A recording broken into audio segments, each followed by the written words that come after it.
ao programa Hora do Estudo Bíblico, com o doutor e professor Lehmann Strauss. Este estudo é o resultado do tempo pessoal com o Senhor, da experiência de ministério pastoral e das conferências bíblicas do Dr. Lehmann Strauss, que nos instrui e encoraja com o ensino da Palavra de Deus. Agora com você, Hora do Estudo Bíblico, na apresentação de Aurélio Campos. Obrigado por ouvir o nosso programa Hora do Estudo Bíblico. Novamente é uma alegria, um privilégio, uma honra representar o Senhor e ministrar a sua palavra. Que possa ser uma bênção para cada ouvinte. Que o coração de cada um de vocês possa estar aberto e pronto para receber a verdade da palavra de Deus neste dia. Muito bem, a nossa palavra hoje é bispo. A cada programa estamos estudando uma nova palavra e hoje a palavra é bispo. O que significa a palavra bispo? Nós vamos ver já já. Antes, vamos orar. Pai querido, te agradecemos por tua bondade e misericórdia para conosco. Pai, quero agradecer pelas pessoas que nos escreveram esta semana, por aquelas que enviaram ofertas e aquelas que nos enviaram seus pedidos de oração. Nós agradecemos por aqueles que permanecem firmes, perto de nós, do nosso ministério. Senhor, que a tua palavra abençoe de uma maneira especial a todos os corações. Que aqueles que são salvos encontrem alimento para as suas almas. E aqueles que não são salvos possam te conhecer através do poder da tua palavra. Queremos te louvar, honrar e glorificar por todos os resultados, porque tu és digno de tudo isso. Oramos em nome do Senhor Jesus. Amém. O que significa a palavra bispo? A palavra grega para bispo é apiskopos. Significa superior e indica a natureza e o caráter do trabalho que uma pessoa realiza. No Novo Testamento, os bispos eram nomeados para cada igreja local. Lemos sobre isso em Atos 14, versículo 23, também Atos 20, versículo 17, Filipenses 1, versículo 1, Tito 1, versículo 5 e Tiago 5, versículo 14. Os requisitos para o cargo de bispo estão listados em 1 Timóteo 3, versículo 2 e Tito 1, versículo 7. Familiarize-se com estas escrituras. Tome nota e arquive-as aí para depois fazer um estudo mais amplo. O termo ancião usado no Novo Testamento refere-se ao cargo de bispo. Assim, vemos que as palavras ancião e bispo são usadas como sinônimo. Como as igrejas locais cresciam em número, o cargo de bispo ou ancião começou a ter maior importância, a fim de dirigir todas as atividades das assembleias locais. Leia Atos 11, versículo 30, Atos 15 e também Atos 20, versículo 28 e Atos 21, versículo 18. Os anciãos eram os pastores, em Efésios 4:11. Eles eram superintendentes, em Atos 20, 28. Eles são os pastores, em Hebreus 13:7. São aqueles que trabalham e presidem no Senhor, de acordo com 1 Tessalonicenses 5:12 e 13. O pastor de uma igreja local é um ancião, e no sentido que se dá à palavra do Novo Testamento, é também um bispo. Descrevemos o cargo de bispo ou ancião como a habilidade de ensinar as Escrituras. Lemos isto em 1 Timóteo 3, versículo 2 e Tito, capítulo 1, versículo 9. Agora, esse cargo não deve ser confundido com o ministério do diácono. Eles não são a mesma coisa. No Antigo Testamento havia anciãos, mas suas funções eram bem diferentes dos anciãos da igreja depois de Pentecostes. A função dos diáconos e dos anciões são diferentes. O cargo de ancião é próprio do Novo Testamento. E uma igreja que tem anciões e diáconos está operando de acordo com o Novo Testamento. O cargo de presidente que temos hoje não é mencionado no Novo Testamento. Não existe essa palavra no Novo Testamento. Existe anciões e diáconos. Agora, os presidentes são necessários, no ponto de vista legal, para cuidar da propriedade da igreja. Portanto, qualquer homem que faz parte de um conselho de diáconos ou um conselho de anciãos pode ser nomeado como presidente. Portanto, os diáconos e os anciões, especialmente os anciões, são aqueles que têm a responsabilidade de lidar com assuntos da igreja, os assuntos da assembleia local. Bem, isso é o suficiente sobre estas duas palavras hoje. Agora vamos ao nosso estudo em Gálatas. Abra sua Bíblia em Gálatas, capítulo 5. Estamos estudando o fruto do Espírito. Não os frutos do Espírito, mas o fruto, no singular. Versículo 22. Mas o fruto do Espírito é amor, gozo, paz, longanimidade ou paciência. A palavra paciência simplesmente significa suportar. A paciência é uma virtude especial que tem sua origem em Deus. Êxodo 34:6. É um dos atributos de Deus. Deus é paciente. 2 Pedro 3:9 diz isto. A paciência não é algo que nós produzimos por nós mesmos, mas suportamos com alegria de acordo com o poder de Deus. Colossenses 1, versículo 11. Deixe-me fazer uma pergunta. Você é uma pessoa paciente quando lhe provocam? Você pode suportar com paciência quando alguém não confia em você? Você tem um temperamento impulsivo e reage contra os outros facilmente? O Espírito Santo quer desenvolver a imagem de Cristo em cada um de nós. O Senhor Jesus Cristo, quando o injuriavam, não injuriava, e quando padecia, não ameaçava. 1 Pedro 2:23. Se somos semelhantes a Cristo, a paciência irá nos capacitar a orar por aqueles que nos maldizem e esperar até que Deus tenha vindicado a si mesmo. Se formos pacientes, permaneceremos tranquilos e permitiremos que Deus tome conta da situação. Este é um fruto do Espírito. Muitos de nós ficamos irritados com facilidade. Precisamos ser mais pacientes. Agora, a próxima palavra é benignidade. Alguns estudantes da Bíblia traduzem essa palavra como gentileza, bondade. A bondade é um comportamento cortês e amável. É a maneira delicada de demonstrar amor. Quando Davi louvou a Deus por suas bênçãos, ele disse: Tua bondade me engrandeceu. Salmo 18:35. A bondade do Senhor para com Davi aumentou a sua força para servi-lo. Tornou Davi um homem melhor. Deus é rico em bondade para conosco e sua bondade encontra sua manifestação total em Cristo Jesus. Quando não apagamos o Espírito Santo em nossas vidas, ele produz em nós bondade. Este é um fruto visto em nós quando deixamos de ser rudes com os outros. O amor tudo suporta e é amável. 1 Coríntios 13:4. Mesmo quando abusarem da nossa paciência, devemos ser benignos uns com os outros, misericordiosos, perdoando-nos uns aos outros como também Deus nos perdoa em Cristo Jesus. Lemos isto em Efésios 4:32. Eu realmente quero ser uma pessoa amável, não quero ser impulsivo e rude, não quero reagir desfavoravelmente a tudo o que as pessoas me dizem ou fazem. Eu desejo que a bondade se manifeste em minha vida e eu preciso trabalhar nisso. Preciso orar sobre isso e permitir que o Espírito Santo trabalhe em mim. Talvez você também precise a mesma coisa. Se você acha que precisa, aqui estão algumas lições importantes da Palavra de Deus. A próxima palavra é bondade. Muitas vezes esperamos que as pessoas não salvas sejam gentis conosco, mas devemos aprender de Paulo, que diz em Romanos 7:18, porque eu sei que em mim, isto é, na minha carne, não habita bem algum. Este tipo de bondade não provém de um incrédulo. Agora, eu não estou dizendo que não há bondade em uma pessoa incrédula, mas o tipo de bondade da qual a Bíblia fala aqui é um fruto do Espírito. É algo que se manifesta somente na vida do Filho de Deus. Quando nos convertemos, somos feitura de Deus, criados em Cristo Jesus para boas obras. Efésios 2:10. Qualquer homem que está em Cristo é uma nova criatura.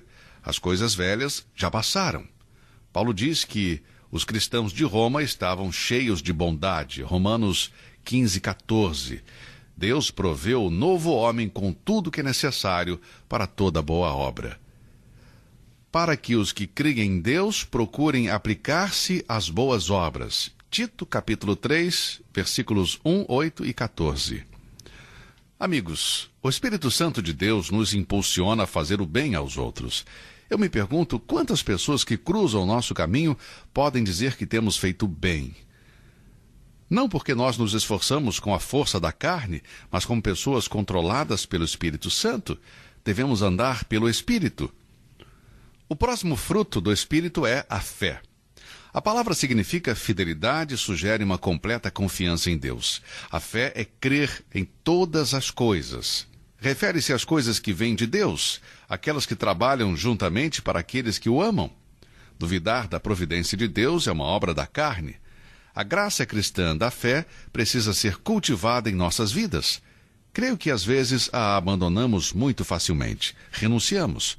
Nós jogamos a toalha. Alguns cristãos se comprometem com entusiasmo no serviço de Deus, mas sua fidelidade não dura muito tempo. Alguns se tornam membros da igreja local, se comprometem com a igreja e até mostram um grau de estabilidade por um tempo, mas logo depois cedem à carne, em vez do Espírito Santo. Em Hebreus 3, versículos 1 e 2, lemos: Por isso, irmãos santos, participantes da vocação celestial, considerai a Jesus Cristo, apóstolo e sumo sacerdote da nossa confissão, sendo fiel ao que o constituiu.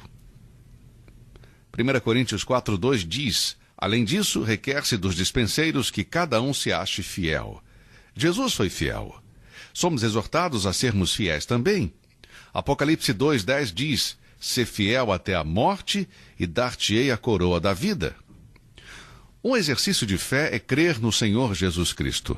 Mas há algo mais em que devemos ser fiéis. Efésios 1:1 diz: Paulo, apóstolo de Jesus Cristo, pela vontade de Deus, aos santos que estão em Éfeso e fiéis em Cristo Jesus. Podemos ver aqui que existem cristãos fiéis e infiéis. Você é um cristão fiel? Você é constante e firme? Você é fiel ao ministério ou se ofende facilmente e renuncia facilmente? Precisamos ser cristãos fiéis. Este é o poder por trás da palavra fé. Agora vamos continuar com a palavra mansidão. Deixe-me esclarecer antes de tudo que mansidão não significa fraqueza. Mansidão é o fruto do Espírito, é o fruto de poder, não de fraqueza. Por que o Senhor Jesus demonstrou mansidão? Certamente não foi porque ele não podia ajudar a si mesmo, pois ele tinha recursos infinitos de Deus ao seu serviço. Mas houve momentos em que ele deliberadamente se recusou a usá-los. Apesar dele entender o ódio de seus inimigos, sua finalidade era tirar este ódio. Independentemente do tratamento de amigo ou inimigo, o Senhor Jesus nunca desanimou, nunca ficou deprimido, ele sempre foi manso em seu coração. Em Mateus 11:29 ele diz: Eu sou manso. Ó, querido, vamos deixar de lado a falsa humildade, que é uma obra da carne, e deixar o Espírito Santo colocar em nossas vidas o fruto de abnegação pelos outros. Sempre que você encontrar uma pessoa que impulsivamente quer ocupar o primeiro lugar, você pode ter certeza de que esta pessoa está andando na carne. Mansidão não significa não valorizar as nossas habilidades, mas é um enfoque não altruísta em relação à capacidade dos outros. Somos orgulhosos por natureza, todos nós. Mas o Espírito Santo pode vencer nossas tendências naturais e produzir em cada um de nós a mansidão e benignidade de Cristo, de acordo com 2 Coríntios 10:1. Eu quero ser um cristão manso.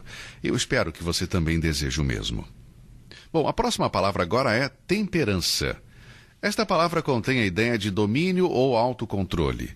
Como cristão, sou responsável por andar no Espírito e não na carne. O domínio próprio é fruto do Espírito. Esse é o significado da palavra temperança. O Espírito Santo controla o meu interior. Quando a carne controla a minha vida, então eu perco o controle de mim mesmo. Mas quando eu me sujeito ao Espírito Santo, então eu sou controlado por ele.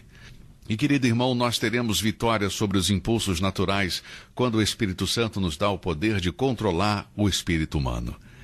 Estas 9 graças compõem o cacho do fruto do Espírito. E Paulo disse, em Gálatas 5:23, contra estas coisas não há lei. O fruto do Espírito está bem acima e bem abaixo do domínio da lei. Nenhuma lei pode fazer que o homem ame. Nenhuma lei pode dar alegria ao homem. Nenhuma lei pode garantir a paz ao homem. Nenhuma lei pode formar no homem o fruto do Espírito.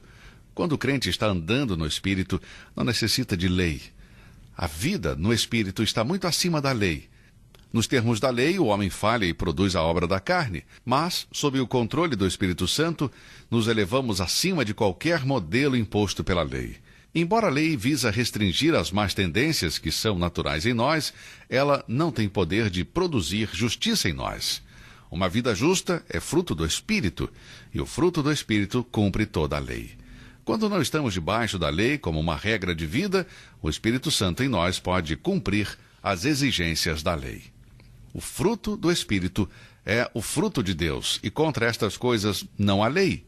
Quem é de Deus não viola a lei de Deus, portanto, aquele que possui o fruto do Espírito, nesta pessoa a lei é cumprida. Se você e eu estamos permitindo que o Espírito Santo nos controle, então a lei de Deus se cumpre em nós. Nós somos propriedades de Cristo, nós pertencemos a Ele, fomos redimidos pelo seu sangue. Por isso Paulo diz em Gálatas 5:24, e os que são de Cristo crucificaram a carne com as suas paixões e concupiscências. Pertencemos ao Senhor Jesus? Se assim for, Paulo nos diz aqui que isto ocorre em cada um de nós quando recebemos a Cristo como Salvador. Agora ele não pede para o cristão crucificar a carne ou o velho homem, mas diz para o verdadeiro Filho de Deus que o velho homem foi crucificado. Fomos crucificados juntamente com Cristo, de acordo com Romanos 6. Não deixe que ninguém te pressione para crucificar a carne. Como você crucificaria a si mesmo? Você sabe como fazer isso? A Bíblia não fala sobre isso. Ela não diz como crucificar a nós mesmos, simplesmente porque nós não podemos crucificar a nós mesmos. Paulo disse em Gálatas 2:20, já estou crucificado com Cristo. Quando nascemos de novo, confessamos que a crucificação de Cristo foi a nossa crucificação e que a sua morte na cruz foi a nossa morte. E então podemos dizer, estou crucificado com Cristo. E porque agora temos uma nova vida e estamos vitalmente unidos a Cristo na sua ressurreição, devemos andar no Espírito e permitir que o Espírito controle nossas palavras, nossas ações e nossos pensamentos. Amados, a obra do Espírito em nós está baseada na obra de Cristo na cruz. Se vivemos pelo Espírito, andemos também pelo Espírito. Gálatas 5:25. O capítulo 5 conclui com uma advertência para não nos vangloriarmos. Versículo 26. Não sejamos cobiçosos de vanglórias, irritando-nos uns aos outros e invejando-nos uns aos outros. Vamos evitar o orgulho que só promove o espírito de competição, que por sua vez pode resultar em ciúme, divisão, desunião de famílias e igrejas divididas. Essa ação contra o outro não corresponde com a direção do Espírito Santo. Antes de sermos salvos, nós apreciávamos a demonstração da carne. E nós fizemos isso para provocar e irritar os outros. Mas agora que somos salvos, vamos desfrutar da verdadeira liberdade e não vamos permitir que essa liberdade sirva de licença para vangloriar e colocar-nos acima de nossos irmãos. Nenhum de nós é melhor que o outro. Eu não sou melhor que você, você não é melhor que eu. Não deve haver orgulho espiritual entre nós. Não pense que você é mais espiritual do que os outros. Onde o fruto do Espírito se manifesta, não está presente o espírito de crítica. Vamos nos gloriar somente na cruz e no que somos pela graça de Deus. Será que eu tenho mostrado com a minha vida que eu sou de Cristo? Deus, ajuda-nos a permanecer firmes contra o orgulho, enquanto desfrutamos da nossa liberdade em Cristo.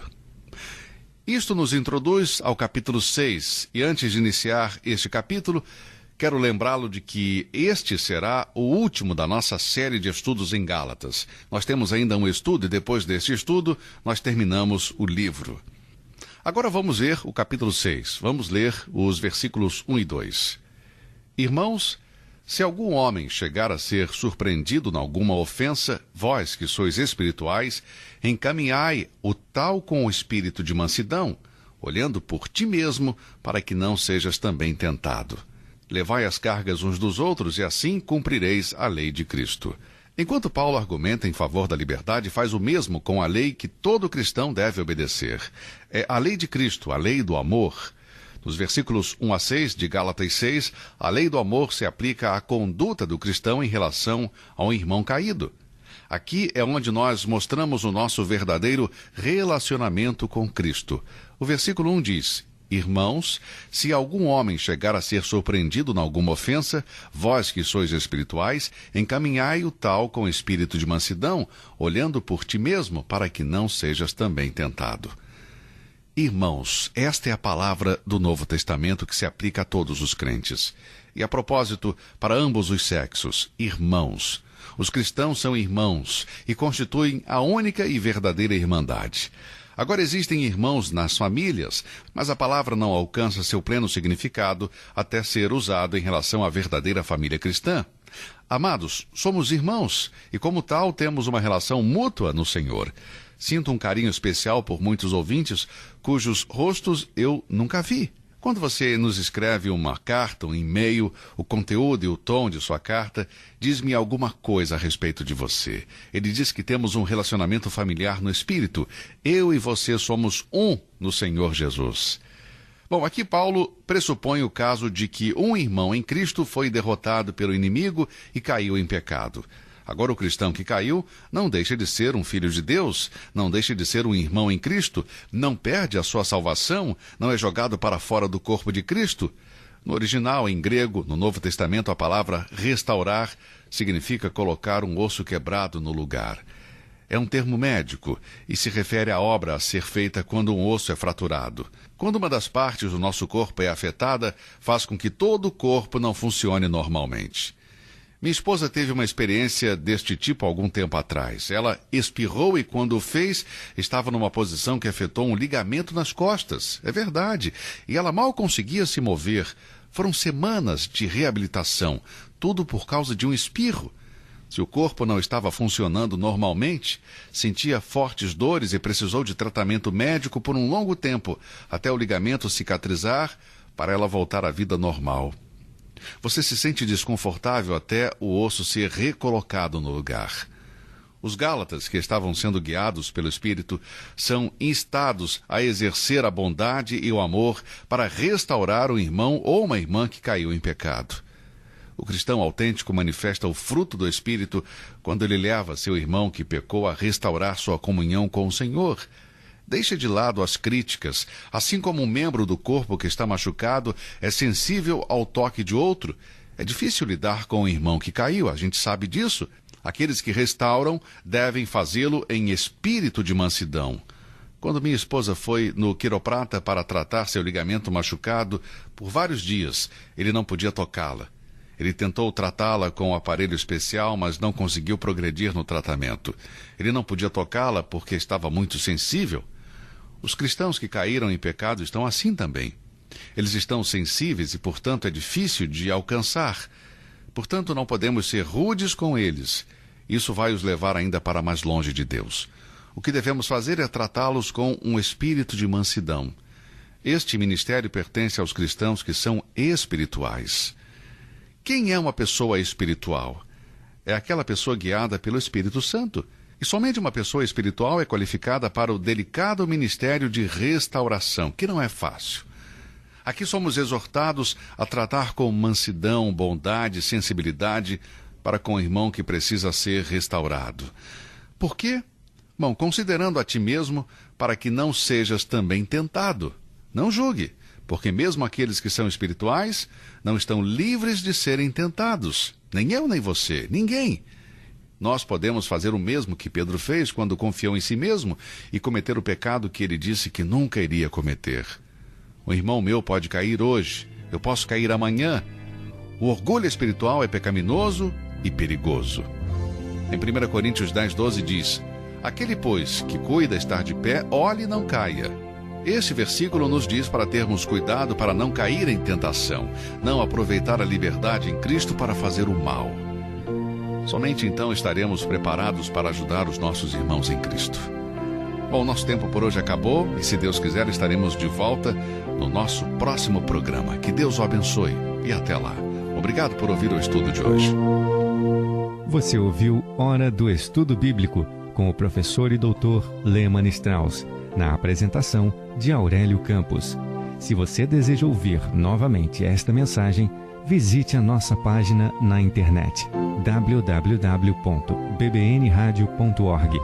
Fica o convite para você nos acompanhar amanhã, neste mesmo horário, aqui na BBN. Hora do Estudo Bíblico é uma produção da BBN.